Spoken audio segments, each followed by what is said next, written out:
L'opération Wambushu, c'est donc le nom de code d'une opération d'expulsion de migrants que prépare le gouvernement français en toute discrétion dans le département d'outre-mer de Mayotte, près de Madagascar. Alors c'est une nécessité absolue pour certains, mais une grave violation des droits humains pour d'autres. Ce qui est sûr, c'est que ça fait beaucoup réagir, mais alors de quoi parle-t-on exactement? Salut, c'est Hugo, j'espère que vous allez bien, on va analyser tout ça ensemble, c'est le sujet à la une des actus du jour aujourd'hui. Mayotte, c'est donc cet archipel français, à la fois un département et une région française, située proche de l'Afrique, entre Madagascar et le Mozambique dans l'océan Indien. C'est tout simplement aujourd'hui le département le plus pauvre de France, avec 80% de la population qui vit sous le seuil de pauvreté, donc avec moins de 1100 € par mois.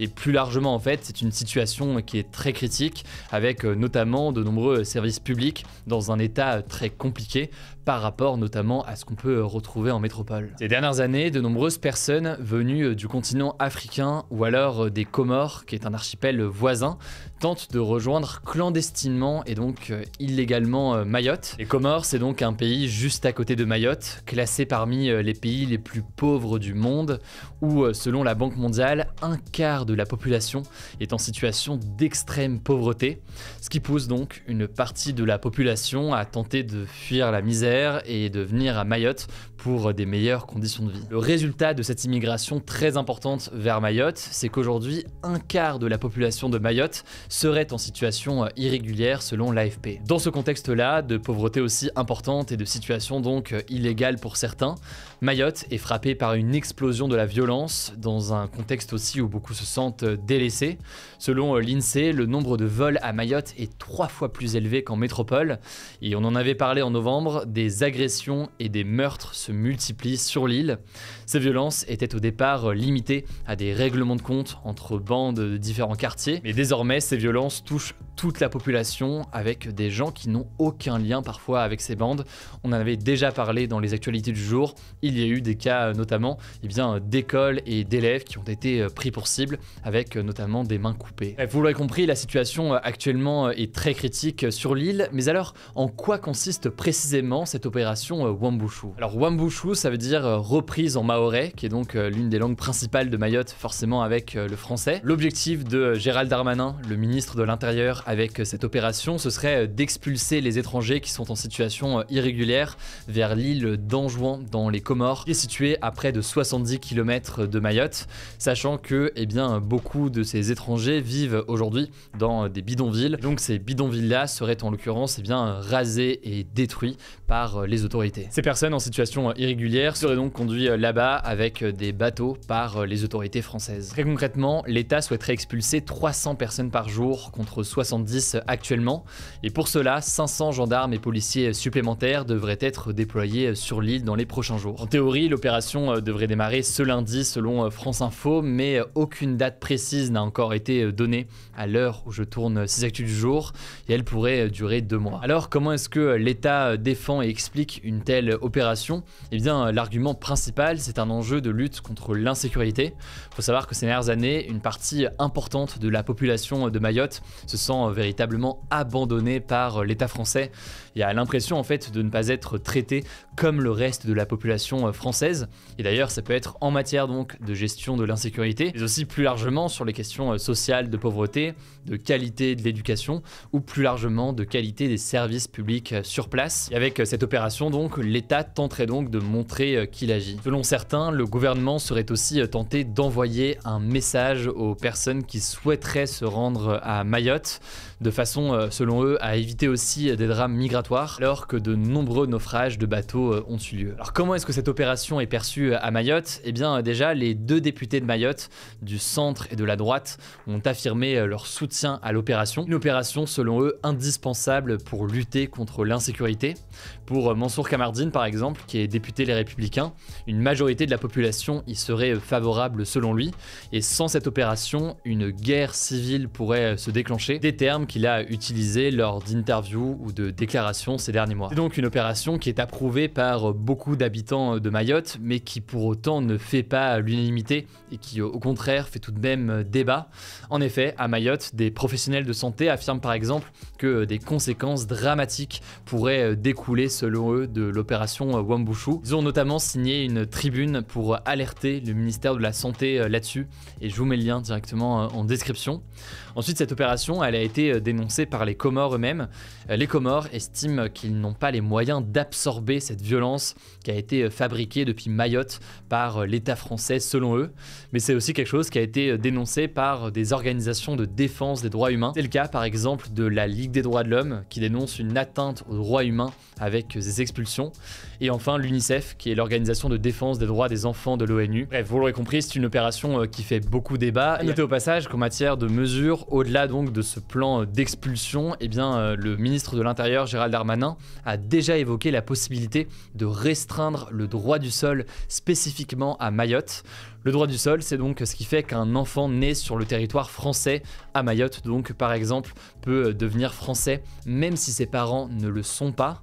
Là aussi, un important débat a été engagé, on aura l'occasion d'en reparler. Ça me semblait en tout cas important d'évoquer ici tout ce qui se passe à Mayotte et les questions que ça pose. Je laisse la parole à Blanche pour les actualités en bref et je reviens juste après. Merci Hugo et salut tout le monde. On commence avec une première actu en France. Emmanuel Macron était de nouveau sur le terrain ce jeudi, plus précisément dans un collège de l'Hérault à côté de Montpellier pour parler d'éducation. Alors comme hier, il a été accueilli par des huées, des pancartes et des slogans dans la ville de Ganges où environ 2000 manifestants étaient rassemblés. Alors le président en a quand même profité pour faire une annonce, c'est celle d'une hausse de salaire entre 100 et 230 € net par mois pour tous les enseignants, sans augmentation du temps de travail ou de mission en plus. Cette augmentation sera effective dès la rentrée en septembre. Deuxième actu, toujours en France, je voulais vous parler de mesures du plan de lutte contre les fraudes fiscales et sociales du gouvernement qui ont beaucoup fait parler ces dernières heures. Le gouvernement propose notamment de supprimer le versement d'allocations sur des comptes, je cite, au Portugal ou au Maghreb, ou encore de contrôler les allées et venues à l'étranger de ceux qui bénéficient d'aides sociales, en coopérant notamment avec les compagnies aériennes. Alors ces mesures, vous vous en doutez, ont choqué une grande partie de la gauche qui les juge stigmatisantes. Olivier Faure, par exemple, le chef du Parti socialiste, a dénoncé des préjugés racistes du gouvernement. De son côté, le leader de la France insoumise, Jean-Luc Mélenchon, a dénoncé, je cite, une nouvelle campagne pour montrer du doigt les Français musulmans et originaires du Maghreb. Au contraire, ces mesures ont été saluées par l'extrême droite, notamment par Jean-Philippe Tanguy, député Rassemblement National de la Somme, qui s'est félicité ce jeudi matin sur France Info que le gouvernement reprenne les propositions du RN. Troisième actu, les excès de vitesse inférieurs à 5 km/h n'entraîneront plus le retrait d'un point sur le permis de conduire à partir du 1er janvier 2024. Cette mesure a été annoncée hier soir par le ministre de l'Intérieur Gérald Darmanin et il ne sera donc plus question de retirer de points sur le permis. Par contre, les petits excès de vitesse entraîneront toujours une amende de 68 € comme c'est le cas aujourd'hui. Il faut savoir qu'à l'heure actuelle, 58% des contraventions pour excès de vitesse sont justement dues à des petits excès de vitesse. Cependant, cette mesure ne fait pas l'unanimité. Certaines associations craignent que cette mesure conduise à une hausse de la mortalité sur la route en incitant les gens à rouler plus vite. Quatrième actu, au moins 85 personnes sont mortes et plus de 300 ont été blessées dans une bousculade à Sanaa, la capitale du Yémen, un pays du Moyen-Orient. C'est l'une des plus meurtrières de ces 10 dernières années dans le monde. Ce mouvement de foule a eu lieu lors d'une action caritative pendant laquelle des centaines de personnes s'étaient rassemblées dans une école pour recevoir des aides financières. Certains témoins affirment qu'ils ont entendu des coups de feu, ce qui aurait provoqué le mouvement de foule. Pour vous donner un peu de contexte, le Yémen est déchiré depuis 2014 par une guerre civile qui a fait des centaines de milliers de morts, mais qui a aussi causé une crise humanitaire très importante, accentuant fortement la pauvreté de la population. Cinquième actu, et on va parler de Cuba. Le président de l'île, Miguel Díaz-Canel, qui est au pouvoir depuis 2018, a été réélu après avoir recueilli 97,66% des voix des 470 membres de l'Assemblée nationale. À Cuba, le président est élu avec un système d'élection indirecte. direct. Bon alors, c'est pas vraiment une surprise, sachant qu'il était candidat unique à sa réélection et que l'opposition est illégale dans le pays. Il faut savoir que cette réélection se fait dans un contexte compliqué pour Cuba, qui traverse sa pire crise économique depuis 30 ans, avec des pénuries de nourriture, de médicaments et de carburant. Alors cette crise, elle est due d'une part au renforcement de l'embargo,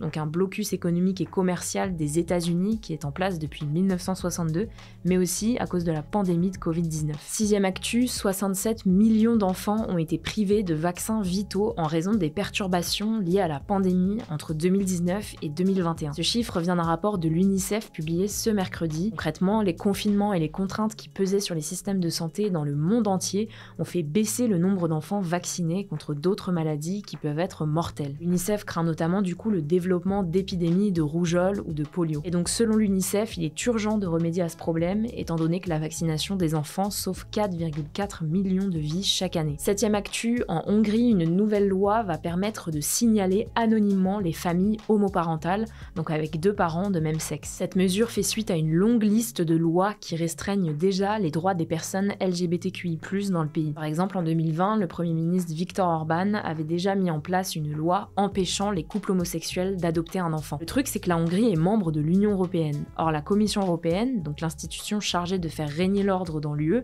estime que ces lois vont à l'encontre du respect des droits humains. Par ailleurs, de nombreux pays membres de l'Union européenne, dont la France, ont déjà engagé une action en justice contre la Hongrie.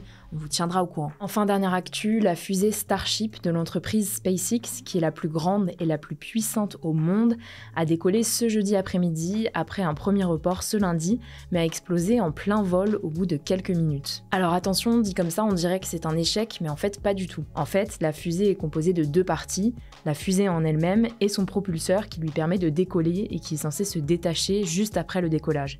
Mais lors du test, la séparation ne s'est pas passée comme prévu et l'engin a donc explosé. Pour l'instant, on ne connaît pas les raisons de cette explosion. En tout cas, ce décollage est marquant, déjà parce que la fusée a décollé et c'est une victoire en soi, mais aussi par la taille de la fusée. Comme je vous le disais, elle mesure plus de 120 mètres de haut et elle est capable de transporter plus de 100 tonnes de cargaison. Elle a la particularité, si tout se passe bien, d'être réutilisable, ce qui va permettre de drastiquement réduire les coûts des voyages dans l'espace. Et ce test sans passager à l'intérieur, il est très important pour la NASA, l'agence spatiale américaine, puisque c'est cette fusée qui va permettre de faire atterrir les prochains astronautes sur la Lune lors de la mission Artemis, prévue pour l'instant en 2025. En tout cas, Elon Musk a déjà promis un nouveau vol test dans quelques mois, on vous tiendra au courant. Merci beaucoup Blanche. Alors il n'y avait pas de débat hier, mais il y a un débat aujourd'hui. Est-ce une bonne chose d'avoir retiré le retrait de points pour les petits excès de vitesse?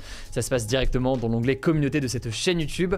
Je le rappelle, si vous voulez plus d'actualités, on poste notamment beaucoup de choses sur Instagram. Vous êtes plus de 2 millions à suivre ce qu'on fait sur Instagram, donc merci vraiment pour votre confiance. Le nom du compte, c'est Hugo Décrypte. Prenez soin de vous, prenez soin de nos proches, et puis je vous dis à demain pour une nouvelle vidéo.